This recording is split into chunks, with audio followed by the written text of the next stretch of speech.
अधिक आहार का कुप्रभाव। लोगों में यह गलत धारणा फैली हुई है, आहार से शक्ति मिलती है।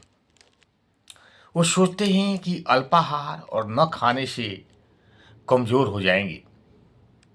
संसार में सामान्यतः जितने रोगी और कमजोर मनुष्य दिखाई देते हैं, वे सभी खूब खाते।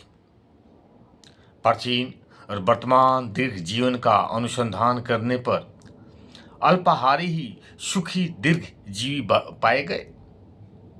भूख लगने पर अल्पाहार आसानी से पच जाता।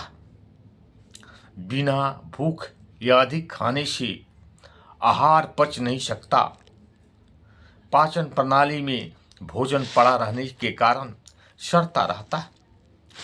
अधिक भोजन से पाक स्थली की संकोचन और प्रसारण क्षमता क्षीण हो जाती।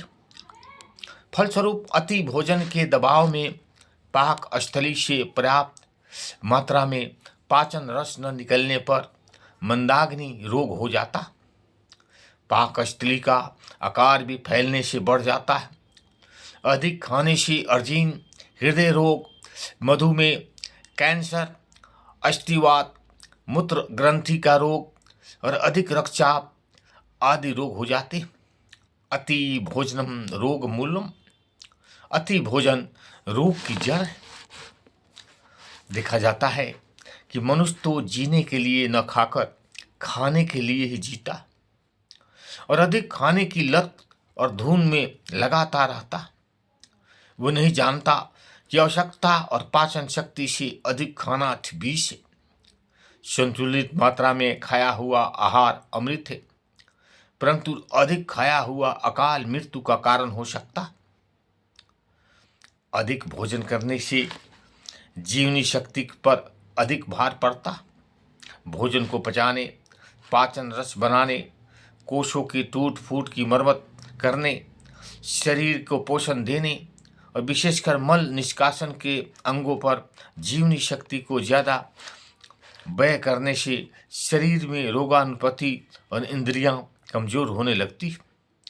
अति आहार की छलांग संपूर्ण शरीर पर विषैला प्रभाव डालती है, परंतु संतुलित आहार से जीवनी शक्ति सुचारू रूप से अपना कार्य कर सकती।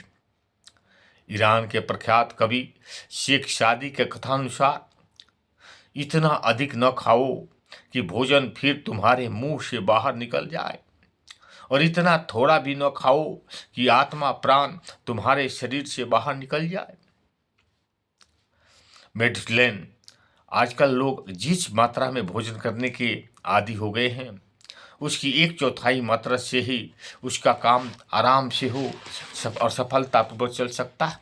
आवश्यकता से अधिक भोजन फलस्वरूप तरह तरह के रोगों से पीड़ित होकर समय से पहले ही आदमी मरता जाता। व्यायाम के द्वारा पहलवान अधिक भोजन पचाने की क्षमता प्राप्त कर अधिक बलवान बन जाता है, परंतु वह बाद में असाध रोगों का शिकार होकर अल्पायु में ही मर जाता, क्योंकि आगे चलकर उसकी जीवनी शक्ति मंद गति से काम करने लगती। कम भात में दूना बल, अधिक भात रसातल। नेपोलियन ने कहा है कि कम खाने वालों की अपेक्षा ज़्यादा खाने वालों की मृत्यु अधिक होती है। More people die for eating too much than from eating too little. Doctor Leander, जो कुछ हम खाते हैं उसका 1/3 हिस्सा हमें पालता है और शेष 2/3 डॉक्टरों को पालता है। 1/3 of what we can eat nourishes us, the remaining 2/3 go to nourish the doctors Leanders। Om Shanti. अच्छा लगे तो लाइक करें और सब्सक्राइब करें।